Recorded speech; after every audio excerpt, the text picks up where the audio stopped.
এলাকার সব থেকে বাজে মেয়েটাকে আমি বিয়ে করছিলাম আর বাসরাতে তাকে 3টা জিনিস উপহার দিয়েছিলাম। আমাদের বিয়েটা হয় পারিবারিক ভাবে, আমি তাকে কখনোই দেখি নাই। আমার পরিবার আমার জন্য মেয়ে দেখা শুরু করলো, তখন আমার পরিবার আমাকে জিজ্ঞেস করলো আমি কাউকে ভালোবাসি কিনা। তখন আমার পরিবারকে আমি বললাম না, আমি কাউকে ভালোবাসি না। তখন আমার পরিবার সেই মেয়েটাকে দেখলো, আমার পরিবারের পছন্দ হলো। তখন আমাকে আমার পরিবার সেই মেয়ের ছবি দেখালো, তখন আমার কাছে ভালো লাগলো।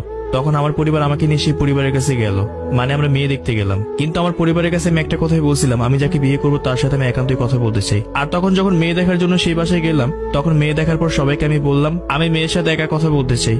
তখন আমাকে আর মেয়েকে একা থেকে সবাই বাইরে চলে গেল। তখন আমি সেই মেয়েকে জিজ্ঞেস করলাম, দেখেন আমি আপনাকে কিছু কথা জিজ্ঞেস করতে চাই, সব কথাগুলো সত্য সত্য বলবেন। আপনি কি কাউকে ভালোবাসেন, বা আপনাকে কি জোর করে আমার সাথে বিয়ে দেওয়া হচ্ছে? আপনার কি কোনো অতীত আছে?